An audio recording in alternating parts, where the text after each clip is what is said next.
El puro presente es un avance incomprensible del pasado devorando el futuro.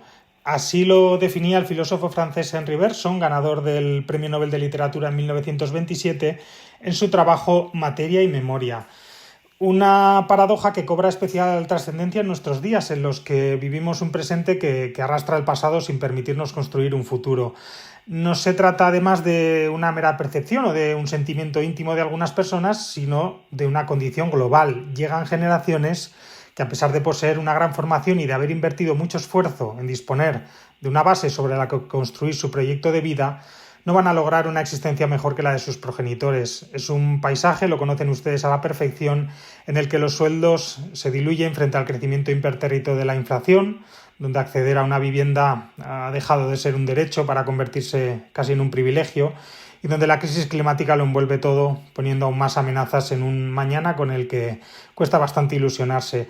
Decía Camilo José Cela en La Colmena que hay dos clases de hombres, quienes hacen la historia y quienes la padecen. Los primeros forman parte de los hitos históricos que configuran el mundo y su progreso, mientras que los segundos son los que sufren sus consecuencias. Muchos jóvenes se preguntan hoy por qué les ha tocado ese lado de la historia. Están formados, conectados, críticos y, sin embargo, atrapados en una realidad donde el crecimiento se ha congelado. Decidme cómo se vive en ese lugar, qué queda cuando el presente ya no es avance sino retroceso. ¿Cómo habitar, como apuntaba Bergson, ese tiempo en el que el futuro ha sido devorado por las acciones pasadas? Soy Asier Gil, bienvenidos a Luces en la Niebla. En la UNED de Tudela, Luces en la Niebla. Hola, saludos desde la UNED de Tudela.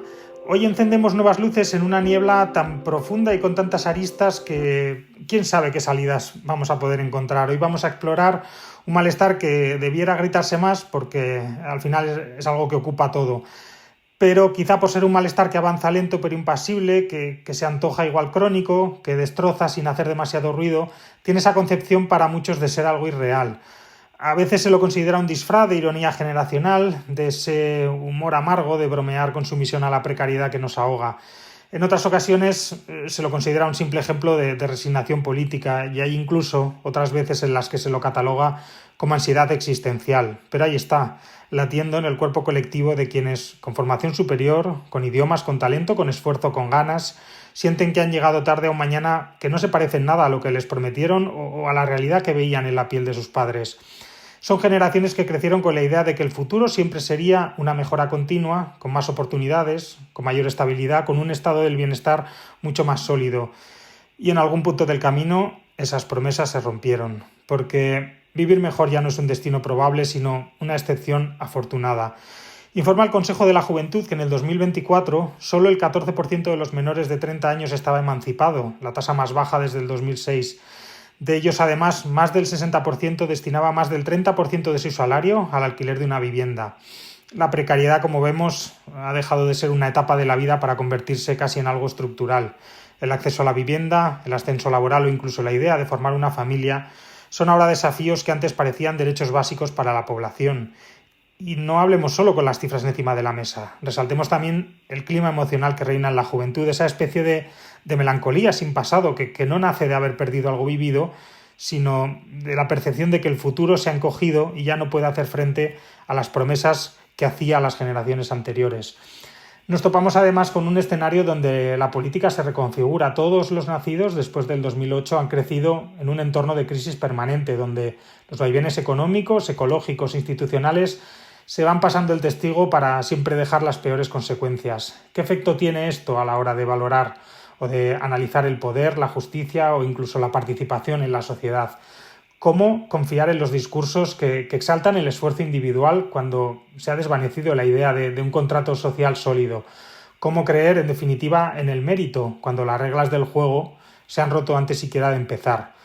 Hay más, no se crean, porque no se trata únicamente de vivir peor en términos económicos. Hablamos también de salud mental, de vínculos rotos, de un malestar difuso instalado ya en los cuerpos más jóvenes. Según el barómetro Juventud, Salud y Bienestar del 2023, más del 55% de los menores de 35 años había experimentado síntomas de ansiedad en el último año y 1 de cada 4 consideraba que su situación emocional era insostenible.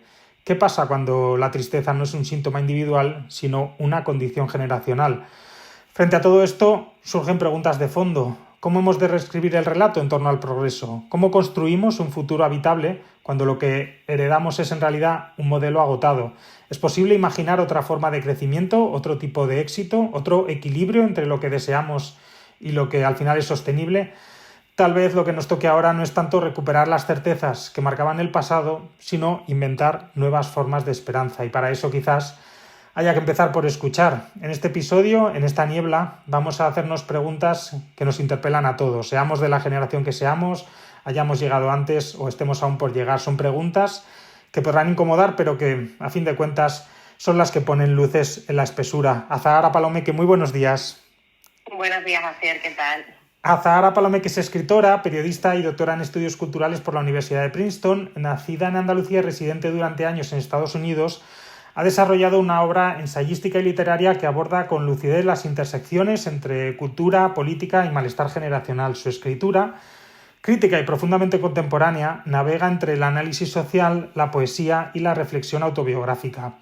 Es autora del ensayo Vivir peor que nuestros padres, donde traza un diagnóstico cultural y económico sobre las generaciones jóvenes en el contexto del colapso ecológico, la precariedad estructural y el desgaste emocional. También ha publicado varios libros de poesía y relatos, entre los que destacan Huracán de negras palomas y RIP, Resting Plastic, en los que despliega una mirada tan personal como política sobre el tiempo que habitamos. Palomeque ha colaborado también con medios de comunicación como El País, Público, la revista Contexto, La Marea, y su trabajo ha sido traducido a varios idiomas. Actualmente compagina la escritura con la docencia y la divulgación, participando activamente en conferencias, seminarios y espacios críticos que invitan a repensar los relatos dominantes sobre el futuro, el progreso y la identidad. Uno de ellos, precisamente, lo tendremos aquí en la UNED de Tudela el próximo 3 de julio, cuando Azahara nos ofrezca el curso de verano Vivir peor que nuestros padres, cómo la fractura generacional configura la política global. Ya saben que se trata de cursos completamente accesibles y gratuitos, así que los animo fervientemente a que se matriculen. Azahara, muchísimas gracias por dejarnos asomarnos a tu percepción de una realidad que, como hemos visto, es muy diferente a la que vivieron los que nos precedieron. Bueno, muchísimas gracias por invitarme a la UNED, a Tudela, por sacarme del infierno cordobés, del calor, sí, y llevarme un poquito más al norte y, por supuesto, por esta conversación. Vale. Vamos a empezar, si quieres. Vivir peor que nuestros padres es el título de tu ensayo. Es una afirmación muy contundente. Casi podríamos decir que es generacional. ¿En qué momento llegaste a sentir que esa frase, que puede que quizá antes flotaba solamente como una intuición, empezaba a materializarse como un diagnóstico real y una sentencia actual de nuestra sociedad?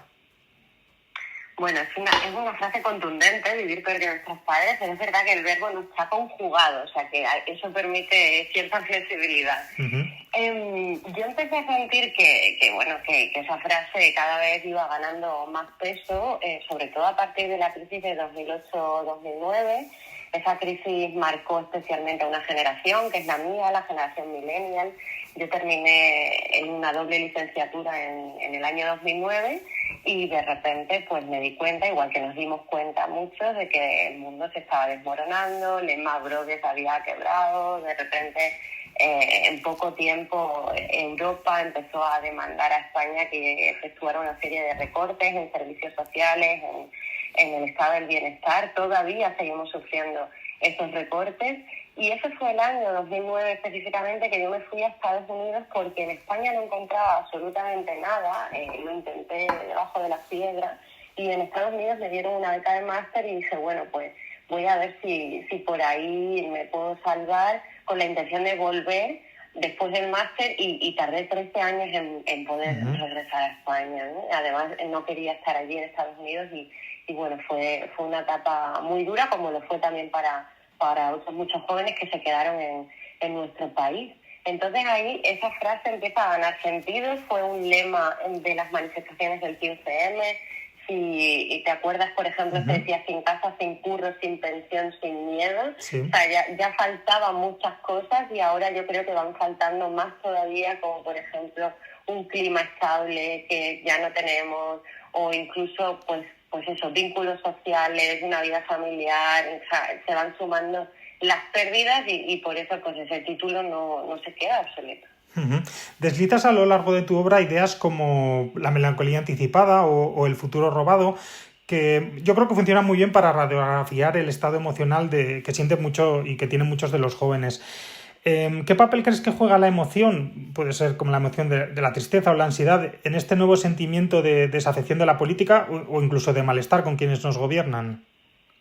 Bueno, ese malestar está en muchos sitios. Es verdad que es muy difícil definir, ¿no? Porque cómo cuantificas eso, pero de alguna manera yo lo que he querido en este libro es, a partir de herramientas del psicoanálisis, contarlo a través de la melancolía. La melancolía, según la define el psicoanálisis, el primero fue Freud, pero luego ha habido otros teóricos, como por ejemplo Julia Kristeva, que a mí me gusta mucho. Se diferencia del duelo, en que el duelo, cuando se te muere alguien, por ejemplo, pues esa pérdida, primero la sabemos reconocer, se me ha muerto pues un familiar, un amigo, y segundo, la sabemos ritualizar, pues celebramos un funeral, lloramos, pues, etcétera. Entonces, la melancolía sería esa sensación muy parecida al duelo, en la cual la pérdida no se identifica, no sabemos lo que nos falta, solo sabemos que nos falta algo y por lo tanto si no sabemos lo que nos falta no podemos ritualizarlo, no podemos crear una ceremonia que sane esa herida. Y esa pérdida la atribuyo pues a una pérdida múltiple que es la que tú contabas al principio, la de no tener vivienda, la de no saber qué va a hacer nosotros en el futuro, porque el futuro está marcado por la inestabilidad climática, la de los trabajos precarios, etcétera. Pero como es tanto lo que se está perdiendo, sobre todo para las generaciones tan jóvenes, me parecía que contarlo a través de la melancolía pues era mucho más exacto. Luego hay un componente de la melancolía que se puede transformar en urgencia, o sea que yo no digo tampoco que nos quedemos llorando, sí. Sino que ese fenómeno está ahí y quizás pueda tener un potencial de transformación social si ese dolor, si esa tristeza pues se metamorfosea en energía colectiva, en protestas, en opciones políticas viables, en fin, de muchas maneras. Yo pienso que durante mucho tiempo siempre se predicaba que el progreso era algo como inevitable. ¿Qué crees que ha cambiado para que esa narrativa ya haya dejado de funcionar? Para que la juventud la deseche como una idea falsa, porque al final temas de los que hablar, como has comentado tú, hay de sobra. La crisis económica del 2008, el colapso climático que vivimos, la precarización estructural, hay un montón de temas que se pueden mencionar. Bueno, yo creo que a partir de 2008-2009 esa narrativa del progreso empieza a perder legitimidad social. Además vivimos un tiempo, si te acuerdas, de protestas en muchísimos países, la primavera árabe, yo estaba en Estados Unidos, del Occupy Wall Street, por ejemplo, o sea, hubo un momento pues de epifanía social colectiva internacional para decir que esto ya no funciona y ha seguido sin funcionar desde entonces porque, por ejemplo, la crisis del COVID se ha tratado de otra manera, quizás de manera más constructiva, menos destructiva, pero aún así esa crisis pues se ha continuado incrementando completamente. ¿Qué pasa? Que la narrativa del progreso fue muy fuerte, o sea, y sigue siendo pues bastante sólida, ¿no? Entonces es la que nos han transmitido nuestros padres. Yo crecí escuchando, bueno, a mi madre, ¿no? Pues ya a mí me ha ido mejor que a los abuelos, pues a ti te va a ir mejor que a mí, y esto es como la historia que siempre se repite, y además es una historia que tiene bases filosóficas desde la modernidad, desde la ilustración, ¿no? O sea, que no solo lo que nos hayan contado nuestras familias, sí, sino que está escrito en los libros. Ahora yo creo que sigue conviviendo esa historia, esa narrativa de progreso consolidada durante varios siglos con un nuevo paradigma que es el que estamos viviendo de relatos rotos, o como decía Richard Sennett, de la flecha del tiempo que se ha roto, ¿no? La flecha del tiempo se ha roto y no tenemos esa teleología que existía antes, pero no es que un relato se haya acabado y el otro lo haya sustituido. Creo que ahora conviven los dos y por eso hay discrepancias generacionales. Otro de los grandes temas de tu ensayo es la fractura intergeneracional. ¿Consideras que las generaciones más adultas son conscientes verdaderamente de lo que los jóvenes han perdido y perderán?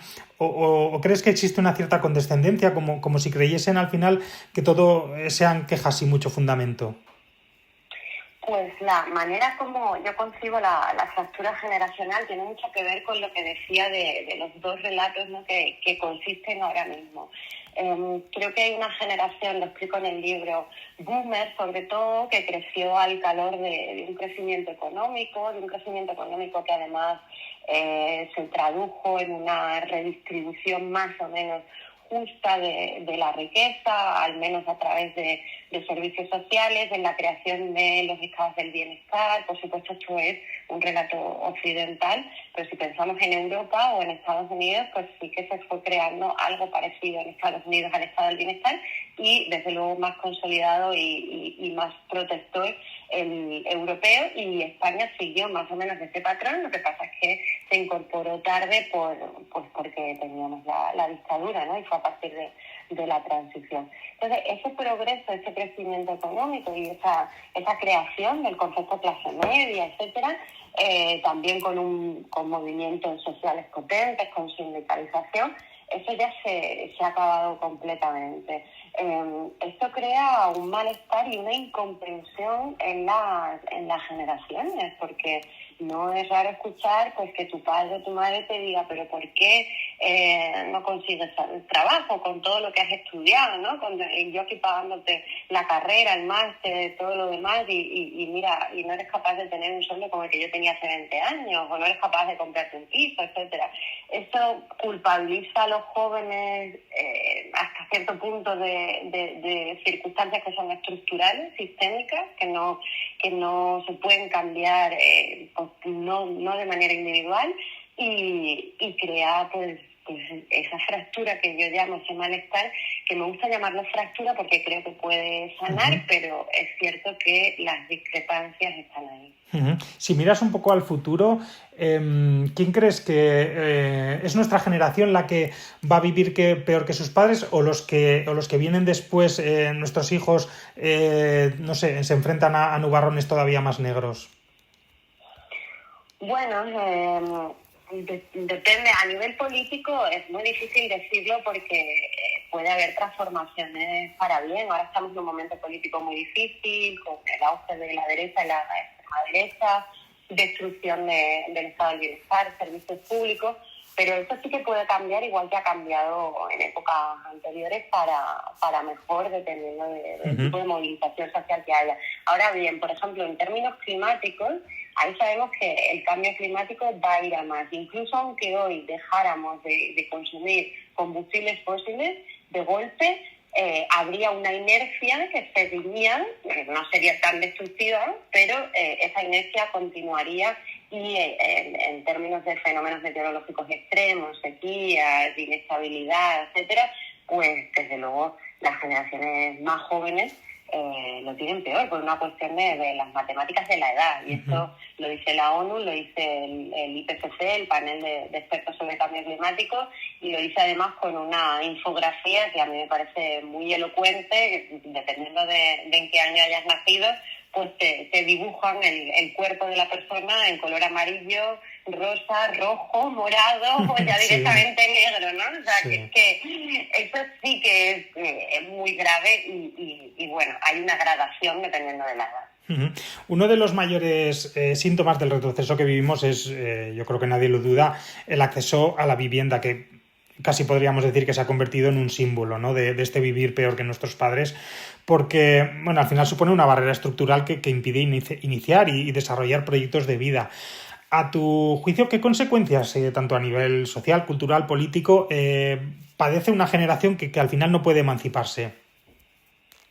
Bueno, primero que la vivienda se supone que es un derecho, ¿no? Entonces ya para empezar tenemos un derecho que está completamente roto, fragmentado, y una sensación de timo generacional, porque no se están cumpliendo nuestros derechos. Y luego se han hecho muchos estudios que demuestran que tener vivienda, que tener un nido, pues es una fuente de satisfacción social, de creación de vínculos con los vecinos, por ejemplo, o sea, de creación de comunidad, de construcción de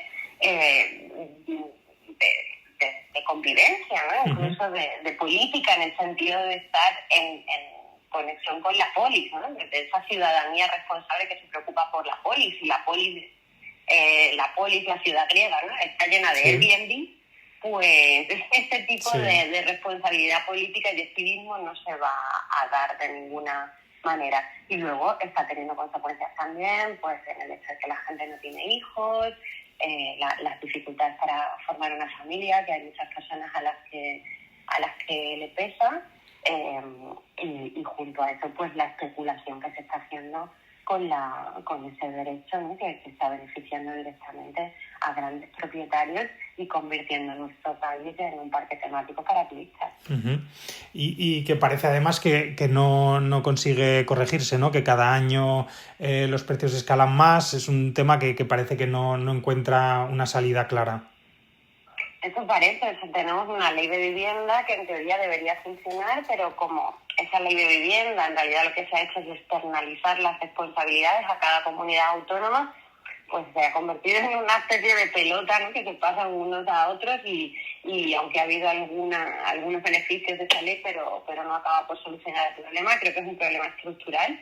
Se ha estado especulando con la vivienda durante décadas y desde luego va a ser muy, muy difícil solucionarlo.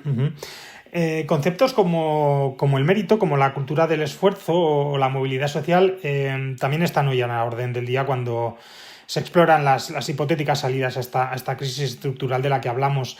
¿Por qué crees que surgen estos relatos y qué efectos tienen en una población que al final puede sentir que se ha roto, ¿no? Ese pacto tácito para conseguir un futuro mejor? Bueno, yo creo que en algún momento el ascensor social funcionó. Esta época que decía antes de crecimiento económico, quizás fueran pues, los 60, 70, punto álgido antes de la crisis del petróleo, pero luego también ha habido crecimiento económico durante los 80, 90. Trajo consigo que la gente que venía de familias humildes y que estudiaba, con becas además que se pusieron a disposición de estas personas en la universidad pública, pues pudiera mejorar su calidad de vida y acceder a una serie de servicios que otras generaciones no han tenido. De todas maneras, siempre ha habido críticas a esta noción del mérito. Primero, porque es completamente individual lo que se plantea, ¿no? O sea, la teoría lo que nos dice es que tú solo, el hombre echa a sí mismo, ¿no? La mujer, menos la mujer, pero bueno, echa a sí misma, que tú solo eres capaz de conseguirlo todo, lo cual además sabemos que no es cierto, porque siempre dependemos de otras personas para los cuidados, para la salud mental, para ser humanos, necesitamos a otras personas. Y luego, por ejemplo, Bourdieu, el filósofo francés, decía que las clases altas utilizaban la educación universitaria como una especie de lavado de cara, de maquillaje para justificar sus puestos de poder. O sea, que la educación universitaria también ha servido para que cierta élite diga, no, yo es que como tengo estos estudios me merezco esta posición de poder. Bueno, ya es que ya estaba ahí esa posición de poder, ¿no? Desde que naciste. O sea, que en realidad la educación universitaria no ha añadido nada en esa escalada social. Hablar de desencanto en una época en la que los extremismos políticos, como decías, avanzan, parece una unión de conceptos bastante factible. ¿Crees que esa sensación generacional de estar viviendo un estancamiento del progreso o incluso un retroceso puede servir o sirve de hecho de carburante para este tipo de posiciones radicales? Completamente. Yo creo que está directamente alimentando el fascismo, pero hay que considerar el mundo al que se están enfrentando los jóvenes. O sea, te planteas un mundo en el que a lo mejor no va a haber futuro, ¿no? O si hay un futuro va a ser muy doloroso y muy difícil. Imaginemos, vamos a pensar desde Valencia, la Dana, ¿no? Imagínate que eso ocurre todos los años. O sea, que puede ser, ¿no? Sí. O con más virulencia conforme el cambio climático se agrava. Pues ese es el tipo de futuro que a lo mejor muchos jóvenes tienen en la cabeza. La inestabilidad laboral, por supuesto, el tema de la vivienda, todos estos temas que estamos tratando. Y ninguna administración te da soluciones claras y de repente aparecen una serie de individuos, de partidos, con unos discursos radicales, con soluciones muy fáciles y con odio a raudales que te permite volcar esa frustración en población como por ejemplo la inmigrante. Uh-huh. Esto es completamente demencial, pero puede actuar pues como una manera de canalización de ese sentimiento de rabia y de frustración. Entonces, es muy grave porque sabemos que los jóvenes, por ejemplo, sobre todo los chicos, pues se están girando más hacia la ultraderecha y sabemos que una gran población de jóvenes, de chicos y chicas también, ya no creen en la democracia y de esto se han hecho estudios internacionales, o sea, investigando a jóvenes, encuestando a jóvenes de distintos países. Uh-huh. ¿Por qué? Porque la democracia no les está ofreciendo un colchón, un lugar amable para vivir. Uh-huh. Una salida, ¿no?, a esta situación. Claro. Sí. Uh-huh. Hay un aspecto que yo considero también que es esencial y en el que me gustaría ahondar un poco, lo citaba también un poco en la introducción, es el de la salud mental. ¿Qué afecciones piensas que van a proliferar en las generaciones que vendrán cuando acaben dándose cuenta de que los que van ya por delante lo tienen tan complicado? Bueno, si es que tenemos una epidemia de salud mental, yo no te sabría decir ahora mismo qué gradación va a tener esa epidemia de salud mental según las generaciones, pero desde luego creo que es un tema muy preocupante. No hemos hablado de la digitalización masiva de todo. También. Y creo que es otro factor a tener en cuenta también, porque ese mundo digital que destruye completamente la atención, la fragmenta, en realidad fomenta muchas veces también los problemas de salud mental, tanto por la incapacidad de prestar atención a nada, incluida la amistad o el amor. La amistad o el amor son derivados de la atención y si la atención se pierde, pues se va a perder eso, como por la comparación constante en Instagram, que ha hecho fulanito, no sé qué, estoy mejor, peor, gorda, me pongo filtros para parecer pues que más delgada o que tengo los labios más gruesos, etcétera. Esto está afectando a las generaciones más jóvenes específicamente y además parece imparable, ¿no? No creo, por lo menos ahora no se vislumbra una salida. Creo que debería ponerse remedio desde las administraciones, pero lamentablemente está coincidiendo con un desmantelamiento de la sanidad pública en la mayoría de las comunidades autónomas. Entonces, mientras más empeora la salud y más problemas de salud vamos a tener por otros factores, como por ejemplo el cambio climático, menos servicios sanitarios están disponibles para nosotros, lo cual es pues bueno, el peor camino por el que podríamos ir. Uh-huh. Cuando nos tocó vivir la crisis del 2008, había una frase que dolía especialmente. A mí por lo menos, y yo creo que también a bastante gente, la de aquellos que nos acusaban de haber vivido por encima de nuestras posibilidades. Quiero también conversar un poco sobre esa tensión constante entre la herencia y la carga, entre lo que recibimos y de lo que se nos responsabiliza. ¿Crees que las generaciones más jóvenes están asumiendo culpas y asumirán todavía más las que vendrán después que no les corresponden?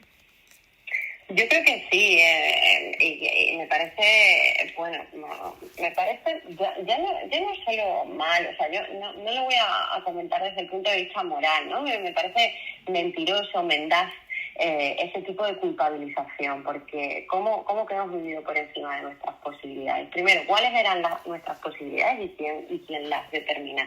Y segundo, estamos hablando de una crisis mundial. O sea, tenemos culpa de que haya quebrado Lehman Brothers, de que las hipotecas subprime se concedieran sin ningún tipo de regulación. O sea, hay dinámicas económicas de las que obviamente las personas de nuestras manos no estaba controlarlas, y lo que se hizo con ese tipo de relatos de narrativa fue individualizar lo que era una crisis sistémica.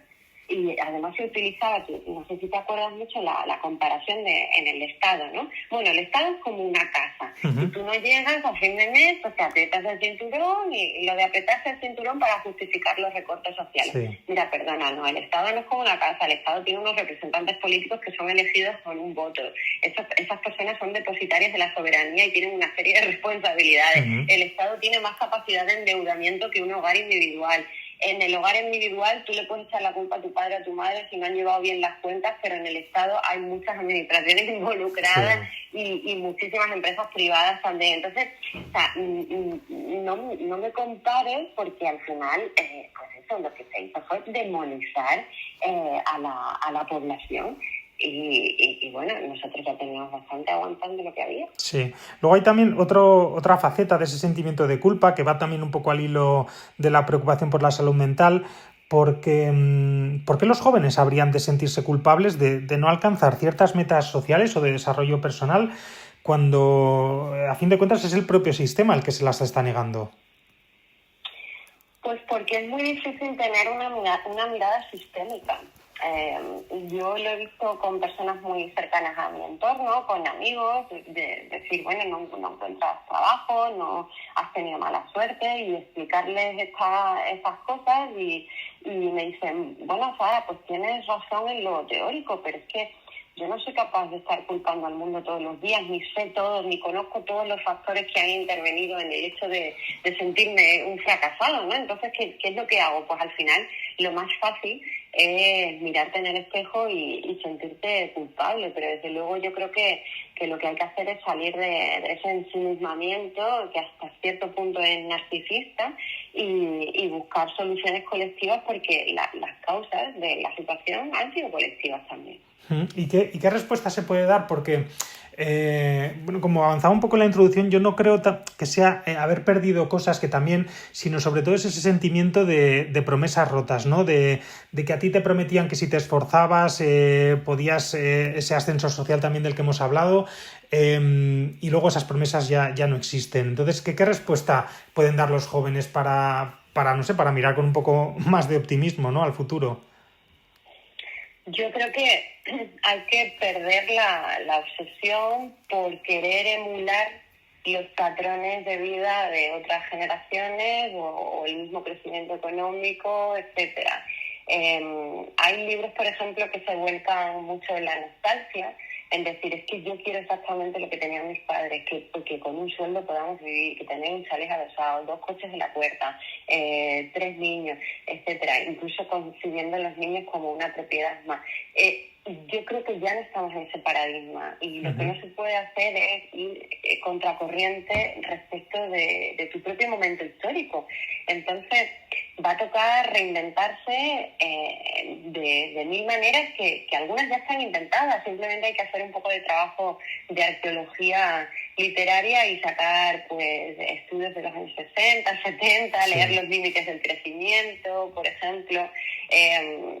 A ver, para no ser tan abstracta, en mi ciudad, por ejemplo, hay una cooperativa de vivienda, ¿no? Los que viven ahí realizan una inversión primera, obviamente cuesta dinero, pero no tanto como una vivienda comercial, y son cooperativistas en lugar de tener una vivienda privada. Hay que reinventarse en lo climático, hay que reverdecer las ciudades, se puede teletrabajar, por ejemplo, cambiar las dinámicas de trabajo, exigir una renta básica universal a nuestros representantes políticos, que es un colchón que ayudaría mucho a muchas familias, y además permitiría pues que se poblasen zonas que están despobladas y que son más baratas, ¿no? No todo el mundo tiene que vivir en zonas tensionadas en las grandes capitales donde la vivienda es imposible. Entonces, creo que hay soluciones en términos de políticas públicas que están ahí, hay gente investigándolas, pero por alguna razón no llegan a hacerse mainstream, ¿no?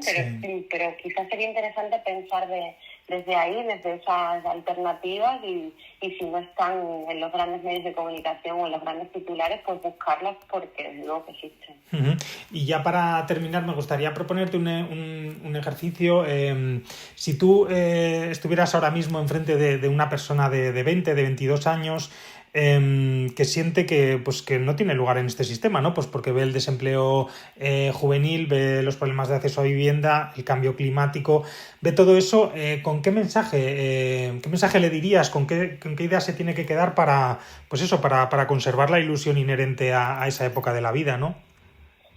Bueno, yo he dado clases de máster y mis estudiantes tenían más o menos esa edad que me propones, 25, 27 años, a veces un poco más, a veces un poco menos, pero en torno a eso. Y lo que les decía era algo muy parecido a lo que comentaba antes, que no se obcequen en pensar que la vida tiene que ser exactamente igual a como era la de sus padres, que quizás hay que buscar alternativas, pensar que a lo mejor no vivimos igual o no vivimos mejor, pero podemos vivir de manera diferente y que esas diferencias aportan bienestar. Por ejemplo, reducción de la jornada laboral, ¿no? Pues eso es una buena medida climática y favorece la salud mental. Pues mira, si el trabajo no te va a satisfacer porque además tampoco paga tanto y hoy en día se están perdiendo esas identidades vinculadas al trabajo, pues vamos a reducirlo y ganar en otras cosas, ganar en amistades, ganar en ocio, ganar en disfrute personal, en producción intelectual, en deporte, etcétera. Entonces, creo que eso sería sobre todo mi consejo, ¿no? Intentar pensar diferente desde otros paradigmas y no hundirse. Vale, pues con estas palabras de aliento llegamos al final de este episodio. Quizá no con respuestas muy cerradas, porque al final son preguntas que persisten y que van a seguir estando en el candelero, pero bueno, creo que hemos inspeccionado una herida que a veces puede que no se vea con facilidad, pero que está ahí, no lo duden, atravesando decisiones cotidianas, vínculos rotos y aspiraciones frustradas. La fractura generacional creo que no es solo una percepción, sino una realidad respaldada por datos, por emociones y por trayectorias que al final se estancan incluso antes de comenzar. Quizá nombrar este malestar, como lo hizo Zahara con su ensayo y lo ha dicho ahora también en sus respuestas, sea el primer paso para transformarlo. A lo mejor hablar del futuro, aunque duela o a pesar de que sea incómodo, sea una forma de resistir su pérdida, porque perdimos el relato del progreso incombustible, pero, como dices, podemos imaginar nuevos modelos de vida, otras formas de éxito y otras maneras de cuidarnos a nosotros mismos también. Muchas gracias a Zahara por ayudarnos a mirar con detalle un problema que, como decíamos al comienzo del capítulo, es muy complejo y puse muchas disyuntivas que analizar. Gracias a ti, Asier, ha sido una conversación maravillosa, me lo he pasado muy bien y nos vemos ya pronto en Tudela. Eso es, a ustedes les digo que ya saben que a Zahara nos acompañará en el Palacio del Marqués de San Adrián el próximo 3 de julio en su curso de verano Vivir peor que nuestros padres, cómo la fractura generacional configura la política global. Las matrículas para ese y para nuestros demás cursos de verano ya están abiertas y pueden encontrar toda la información en unedtudela.es/cursos de verano. Nos despedimos con la sensación de que tal vez esta niebla no se vaya a disipar del todo. Quizá en lugar de heredar el futuro, lo que nos toque hacer sea construirlo y lucharlo. Aunque las promesas se hayan desmoronado, sigue siendo posible inventar nuevas formas de esperanza. Gracias una vez más por haberse introducido con nosotros en estas aguas tan pantanosas y sepan que volveremos a adentrarnos en temas espinosos y complejos y que, si desean saciar su sed de conocimientos, en la UNED de Tudela siempre encontrarán encendidas luces en la niebla.